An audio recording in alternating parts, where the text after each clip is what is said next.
Welcome to Atla Worldspine Worm. Hope you're excited. As far as opening hand goes, we have one land in the hand, and that does not sound that good. So let's go ahead and mulligan. And at this point, we're just looking for more than one land. So this can be Faithless Looting. Wins. Yeah, I kind of like this. This is good.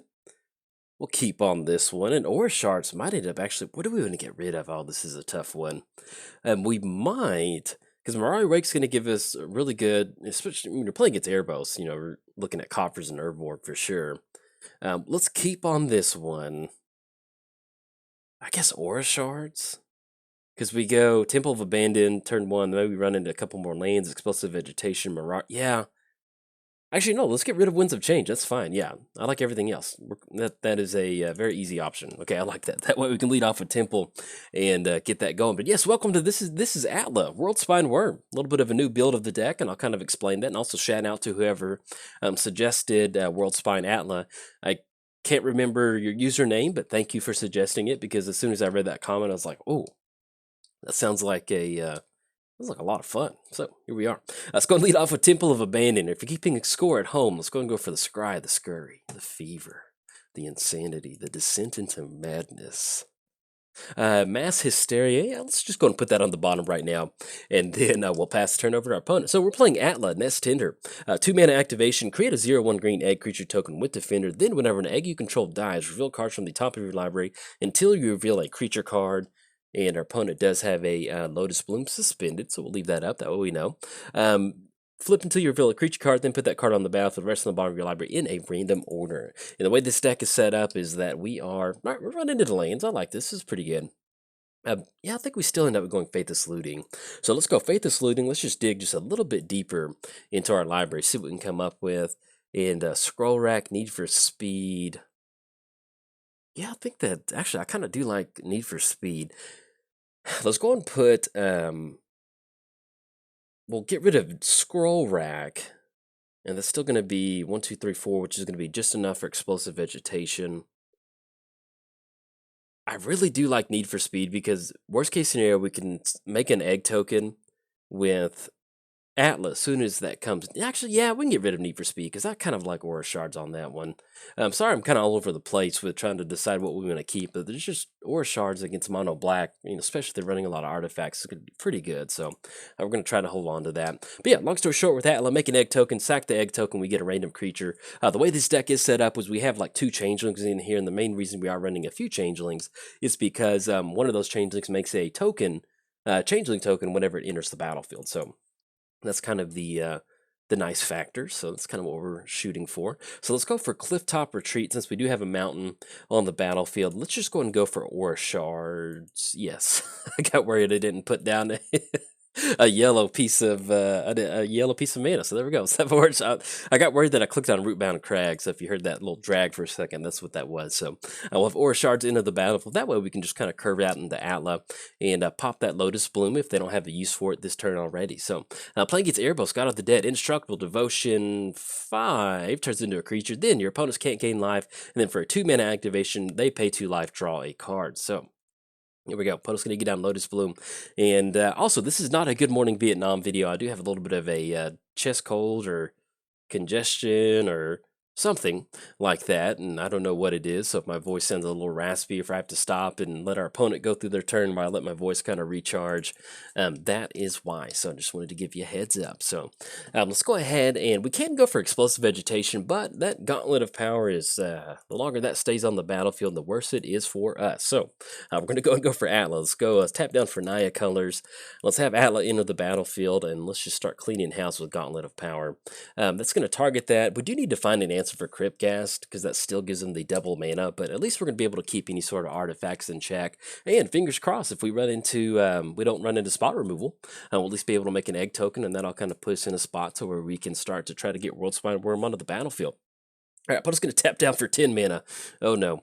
And we did cover both commanders. So give a quick shout out to our sponsors, MTGOTraders. If you want to check out some of Atla's farm fresh dinosaur eggs, but you don't know what's inside, head on over there. They've got a ton of her farm fresh eggs. So head over to MTGOTraders. Also, if you want to check out my merch booth, go to inkgaming.com. You can search Jolt539 in the search bar to check out my merch booth. Or if you actually just use coupon code JOLT, get 10% off anything off the website.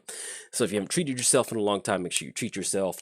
And last but not least, I started a Patreon. So if you'd like to contribute to the Patreon, there's a link down in the description below. Get your name at the beginning or the ending of the credits, or both, to support cool content like this. And if you can't do that, hey, no problem. Just tell somebody about the channel. I would greatly appreciate it. So it's officially free time. We can talk about my chess cold. Let's have some fun.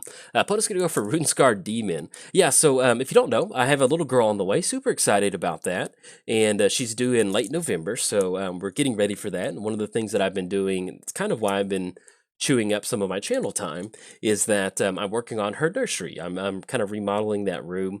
My house was built in the 80s, and so it still has like an intercom system, but it doesn't work anymore. And if you don't know what an intercom system is, intercom system is, it's just like in the wall. It's kind of like a walkie-talkie in the wall between the rooms, and that was stuff that you would do prior to the internet days. And so where we're going to put the nursery, there's like 2 intercom panels in there. There's like the main access panel. It must have been the old office or something. And then there's another panel where it's actually the intercom panel. These little holes in the sheetrock that are like 5 inches by 8 inches. And so as we're doing the nursery, I was like, I just don't really want to have these outdated panels on the guess verdict. Okay, opponent's gonna sacrifice a creature, lose 1 life. That's gonna be Atla. We still got Mirari's Wake, which is gonna allow us to kind of keep up with Crypt Gas, and if that's what they search off of Runescar Demon, I feel pretty good about that. Might end up working out for us. So, we're running the Lightning Greaves, which can be a wonderful option.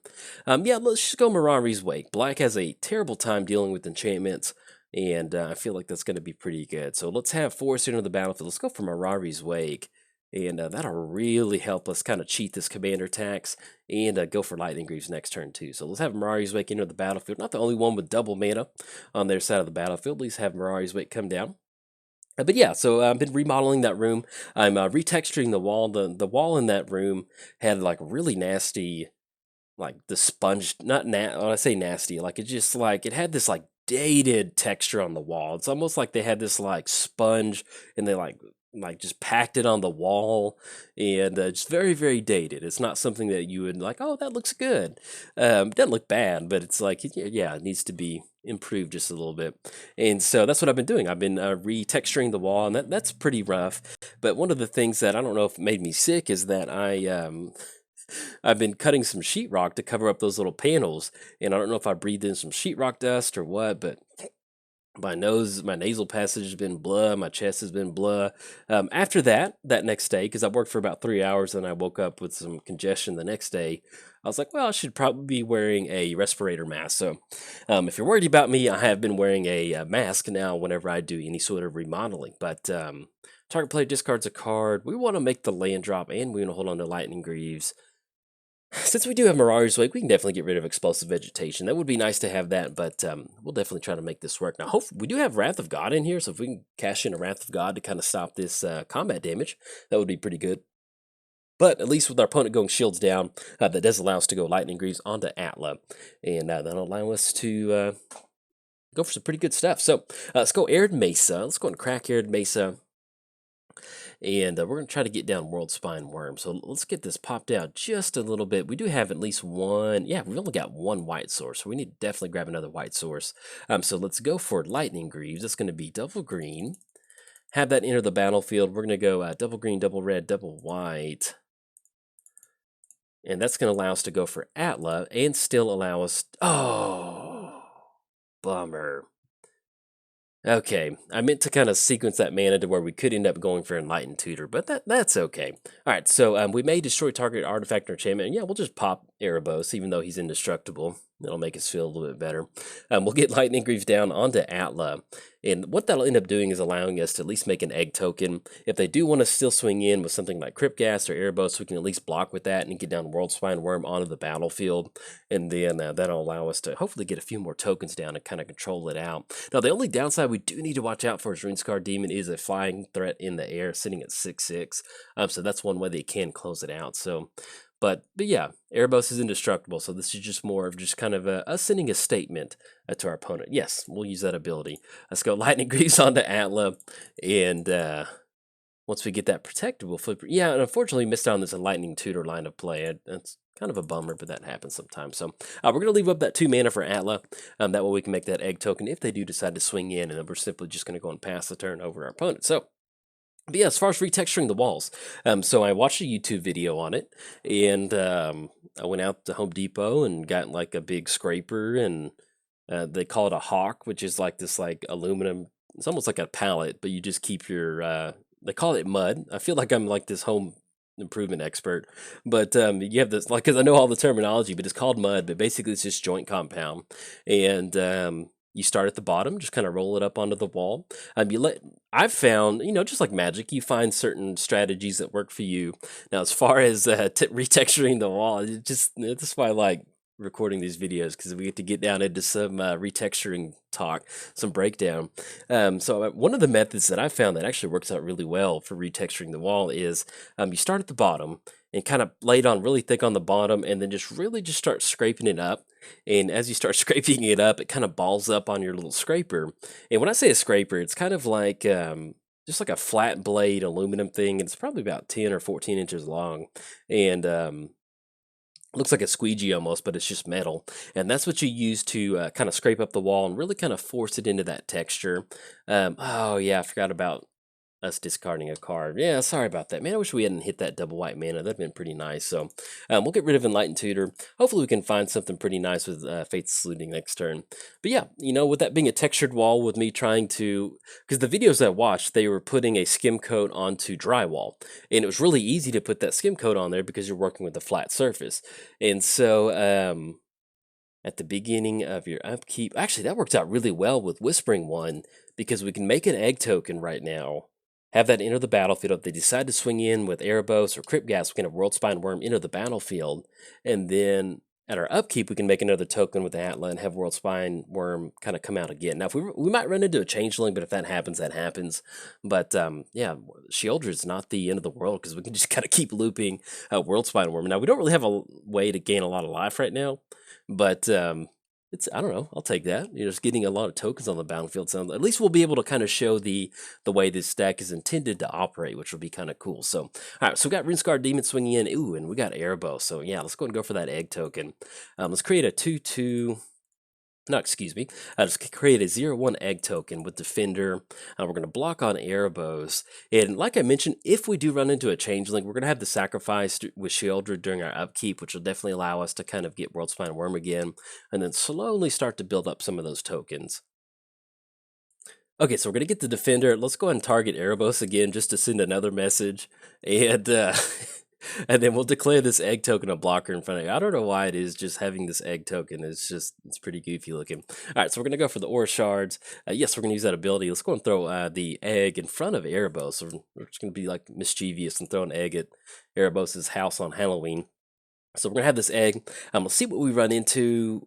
Do we run into Worldspine Worm? Oh, we run into Xenagos. Okay. Well, what we can do during our next upkeep, I forgot Xenagos is in here. So during our upkeep, we'll make a token. Yeah, that'll still end up working out. We'll keep our fingers crossed that we run into Worldspine Worm because, oh my gosh, that would be perfect. So let's go ahead and make a token. That's going to be 1/2 off of this green mana. And we'll target Erebos again. One of these days, the Aura Shards might go through. Who knows? We'll catch Erebos sleeping. So let's go and sacrifice a creature. We're going to sacrifice the egg token. And if we could do this during our combat, then we'll end up with +X, the 30/30 with Trample. Sounds like a pretty good deal to me. I kind of like that. So we're going to sacrifice the egg token. Let's see. Hopefully it's not a Changeling. And I know having Changelings in here kind of dilutes the deck, but all right, so we do run into the other one. So we're going to target Erebos. We just need to find a sack outlet now for one of these creatures. We can take another hit if we need to. And let's go and target Erebos again. And thankfully, our opponent doesn't have Urborg out there. So we're still just looking at 6 in the air. So that's really not going to be that bad. Okay, so we run into Misty. We're going to go for Faithless Looting, 100% right out of the graveyard. Let's go for double red again, because we might be able to run into a sack outlet with this flashback, Faithless Looting. One of the reasons we are running a lot of not a lot, but a few Changeling is simply just Winds of Change. We'll discard Misty, Winds of Change. That's going to be Heartwarming Redemption. Oh, and then Heartwarming Redemption is actually one of the ways that we can draw a ton of cards with greater good. The main point is, do we want to go for it right now? Because we've got double red, double white. Yeah, I mean, because we could try to wait for it next turn, but that'll allow us to at least cash an additional card. Yeah, we got Liliana next turn, so we might as well just go and go for it. Hopefully we can cast whatever we get down right now. So let's go and tap down one more. Most of our sack outlets are 1 or 2 mana. So we're at least going to draw one card off of this Heartwarming Redemption. And the main reason we do have this in here is because, like I mentioned, with Greater Good, if we sacrifice Worldspine Worm, we're going to draw 15 cards. If we can discard those cards... Ooh, run into Soul Blast. Okay. So we need to get lucky next turn. We're going to have a Whispering one. We're going to miss out on this white mana, unfortunately. And let's target... I guess at this point, we'll just target a regular cohort. That way we can at least kind of get in for 6 damage. Yeah, I think that'll be pretty good. So we're going to target a regular cohort. That's going to make it a 6/6. But I still think, yeah, what we need to actually end up doing... Because even if we swing in, they're going to be able to swing in on the crackback. Because we're looking at... We can block Shapeshifter token on Sheoldred. We've got a regular cohort on Erebos. And then we've got Atla on Crypt Gas. Yeah, we don't need to swing in. We need to hold on to this one. So we're going to go past the turn. Soul Blast, if we make it to our turn with Soul Blast, that's going to be really good for us. We can sacrifice some creature and deal some really nice damage. Worst case scenario, we at least still have Whispering one to allow us to get down Worldspine Worm and give it haste with Xenagos. If we stick around with Soul Blast, it allows us to lock the game out. Hopefully that'll happen. If our opponent searches up a board wipe, we'll see what's going to happen. In fact, let's go and let them just kind of power through this turn and see what they do. Ooh, they're going to go for Miri the... Oh, that's going to be a bummer. That's going to be Extort trigger. Okay. Unfortunately, we got a little bit unlucky on this one. They do have Miri that's going to have haste. They're going to be able to swing in and deal some damage. That is a bummer. I'm still going to be recording with this deck, but yeah, I just wanted to get some good Worldspine action going for me, but unfortunately we ran into Xenagos, then we ran into regular. I think with what I'm looking at, we've got 3 creatures in here. Yeah, we do. We've got 3 creatures in here, and that is Xenagos, Worldspine Worm, and this regular cohort. So we had a 1 out of 3 chance of at least getting Worldspine Worm onto the battlefield. Unfortunately, we missed out on that one. But they're going to have, yeah, Flying First Strike. So they're basically going to have 9 damage in the air. We'll still toss this regular cohort in front of Erebos and this other Shapeshifter in front of that one. But that's going to be enough damage to where they're going to be able to get it on this one. And we'd flip until we run into Worldspine Worm. There we go. Oh, it was on top of our library. So we might have drawn into it, or we would have got it down pretty quick. So unfortunately, we miss out on that one. But you can pretty much see what we're trying to do with the deck. You know, there's a lot of times where we can sacrifice one of these egg tokens. Once we do get Xenagos down on the battlefield, then we just kind of have this Worldspine Worm that's a 15/15 with trample, just keep coming down. We've got Greater Good that does allow us to sacrifice a 15/15 to draw 15 cards. Then you can see we've got things like Heartwarming Redemption. So if we do have these turns to where, you know, let's say that we do get down the irregular cohort and we have Xenagos on the battlefield, once we kind of work through Xenagos in the irregular cohort, then it just basically makes it to where we can just loop through Worldspine Worm very, very easily. So we can make these egg tokens, we can even make a copy of these egg tokens. Once that does end up happening, that puts us into a spot to where with Heartwarming Redemption, we can gain a bunch of life, we can swing in for some really hasty options. A lot of damage and toughness off Worldspine Worm. And then also, it also includes the, you know, once we sacrifice Worldspine Worm, if we have Anointed Procession down, that's going to allow us to get a lot of Worm tokens. So I really do enjoy this deck. You're going to see both versions of Atla in the future. Atla normal build and then Atla Worldspine Worm. But unfortunately, we just got a little unlucky and didn't hit that Worldspine Worm. So, but if you enjoyed the video, like and subscribe. Thanks. Bye. Welcome to the Samut Rage Cage. As far as our opening hand goes, yes, we will keep on this one. We have a card draw in the hand. I've been trying to record Samut this morning, and man, I've just been running into some just no card advantage. So you see Tormenting Voice, and I'm going to keep on that one. Let's go lead off with Windswept Heath, and then anything else. We're going to go and pass the turn over to our opponent. So we're playing Samut, Voice of Dissent, Flash, Double Strike, Vigilance, and Haste. Other creatures you control have haste. Then for a 1 white mana activation, untap another target creature that you control. So let's go and crack Windswept Heath. Let's grab ourselves a Sheltered Thicket. I think that sounds pretty good. Now, probably need to grab a... Yeah, let's grab Sheltered Thicket. That's fine. So we're going to grab Sheltered Thicket. We do need to find ourselves into double white at some point with our lane searches, but it's not super... Oh, there we go. Temple of Plenty, so I'll take that. Let's go and lead off with the Rootbound Crag. And yeah, I think I kind of like this. So we're going to go for Tormenting Voice. And since we do have Ancient Tomb and 2 dual sources, we're just going to go and dump this forest. And then, oh, there we go, Wheel of Fortune. I like that. Anything else, we're going to go and pass the turn over our opponent. So playing against Yeva, Nature's Herald. Flash, you may cast green creature spells as though they had flash. So opponent's going to have a Return to Earth on top of their library. A destroy target artifact, enchantment, or creature with flying. So we'll definitely kind of want to keep that in mind. Let's go for Nature's Lore. I think that'd be good. So we go Nature's Lore. That's going to be an extra force on the battlefield. Yeah, there's nothing else we kind of want to do right now. So let's go for Nature's Lore. Let's get this popped out. Let's go and make sure we find that other white sword. Let's go and grab a... Let's just have Stomping Ground enter the battlefield tap. Not going to pay 2. Let's go for Temple of Plenty. Let's get the Scry, the Scurry, the Fever, Tireless Tracker. Yeah, that's actually really good. So we'll put Tireless Tracker on top, and then we're going to go and pass the turn to our opponent. So opponent does have Return to Earth on top. That's going to be Artifact, Enchantment, or Creature with Flying. So we do want to keep that in mind. That is in their hands. I'm going to try to keep up with this, because sometimes it's a little hard to give commentary and keep track of what getting drawn into their hand with something like Corsair Crewfix. So let's draw into Tireless Tracker. Let's go for Tireless Tracker. And what we're going to do is we're going to go and make this lane drop with Tireless Tracker with a Scalding Tarn. That way we can just get a few clue tokens. That'll be pretty good. So we're going to have Tireless Tracker, get ourselves a clue token. And then I think we're just simply just going to go and pass turn to our opponent. So it's going to be Tree Speaker on top. There we go. And then we did cover both commanders, so it is officially free time. We can have some fun. So they're going to flash in Yeva. They're going to draw into Tree Speaker. We have the other return thing too. And that's going to be Thragtusk on top. And so at this point, we've got the Scalding Tarn. We're going to get ourselves another clue token and crack it. So I think that's what we're going to end up going for. So let's go and crack Scalding Tarn. Let's get that popped out. Let's go ahead and grab ourselves... we've got 2 white sources. Let's just go and grab Plateau. Let's go for the clue token crack. That's going to make Tireless Tracker a 4/3, which I think I kind of like. So let's go and crack clue token. It's going to put a +1 counter on there. Now we can block with Tireless Tracker on Yeva just to kind of stop any sort of flash shenanigans. And we might end up doing that, because we've got Wheel of Fortune. Yeah, I think I kind of like doing this. So let's go and block on Yeva. If anything, we just want to kind of get the flash. All right, opponent's going to go for Heroic Intervention. Should have seen that one coming. Okay, Eli's probably sitting there smiling right now. So that's going to get rid of a Tireless Tracker, and that's going to be Tree Speaker that they got. And I think they just made the land drop for the turn. So there we go. All right, so we get hit with that. That happens sometimes. And there's nothing for Return to Nature. We can't exile something out of the graveyard, but I think we're okay right now.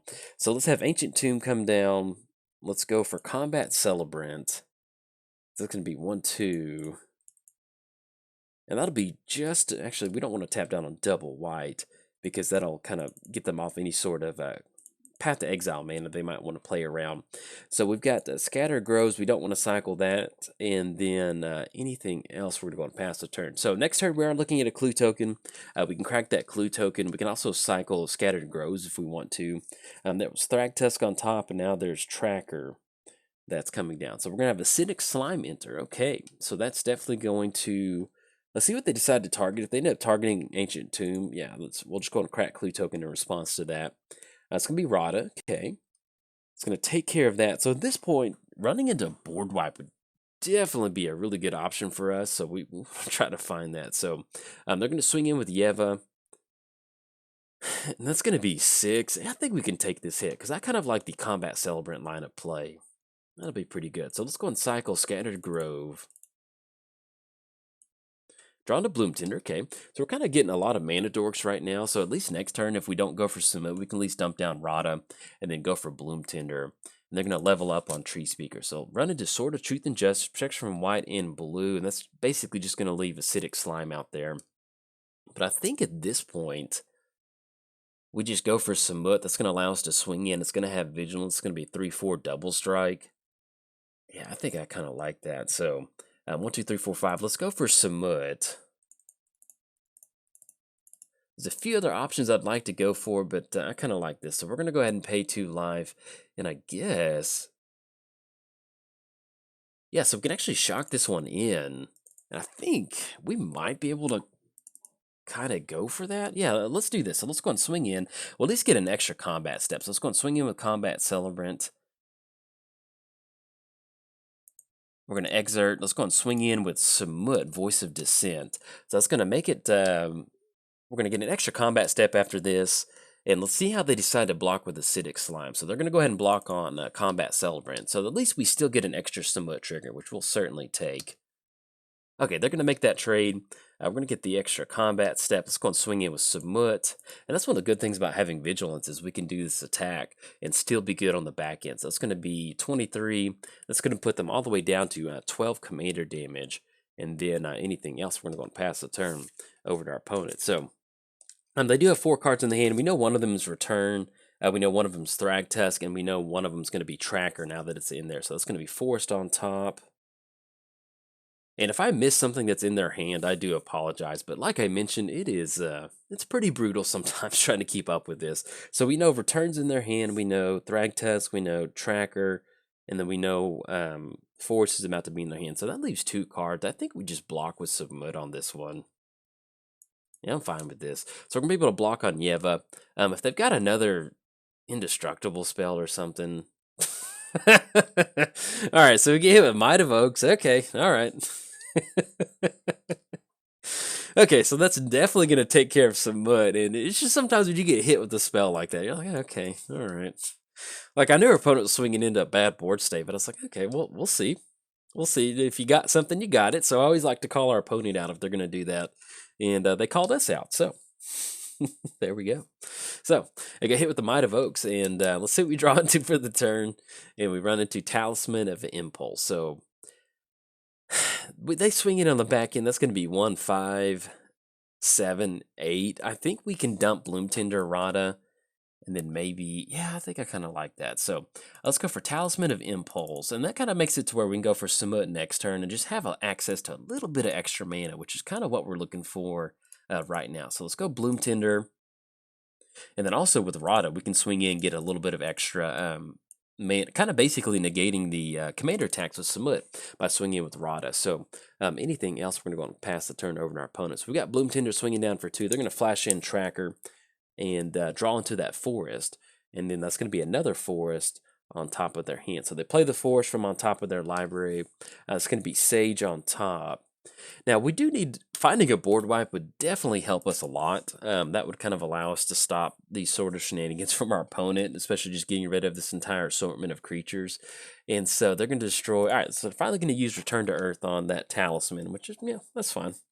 And that's still going to leave, I think it's going to leave Thragtusk still in their hand out of those 3 creatures. So they're getting pretty close to leveling up Tree Speaker to the all elves have the Tree Speaker ability. So... But the good thing we've got going on, Rada's going to negate that Samut damage. And that's going to be, let's see what we run into. Run into Wasteland. Okay. So we make the land drop for the turn.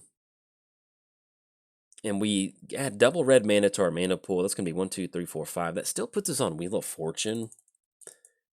Which I still think we need to end up going for Rada, because that's going to be 1, 2. We can't equip Sword of Truth and Justice just yet, because it's going to be... Yeah, that's not going to happen. So let's go and swing in with Rada. All right, so our opponent just said, gotta go, good game. Game's not really over yet. So we swing in with Rada. We had 2 mana to our man. It's kind of frustrating. We had Rada. We get that double red mana to our mana pools. It's going to be 1, 2, then 3. That's going to be 1, 2. And then 1, 2, 3, 4, 5. So that's going to give us 5 total mana. Once we get down Rada, swing in, deal that damage. That's going to cut us off Wheel of Fortune. But oh, there we go. So we run into Hour of Devastation. So that gives us a little bit of closure to the game. So we run into Hour of Devastation next turn. And we maybe kind of stabilize with Samut against... I think that's probably what's going to happen is we get down Samut. We potentially stabilize against Yeva. And then once we go for Hour of Devastation, then we can really kind of bounce back from that. So... Not totally conclusive that we win the game, but I'm going to go and post this one up because with that Hour of Devastation on top, that kind of definitely at least kind of shifts the game over to our side. So if you enjoyed the video, like and subscribe. Thanks. Bye.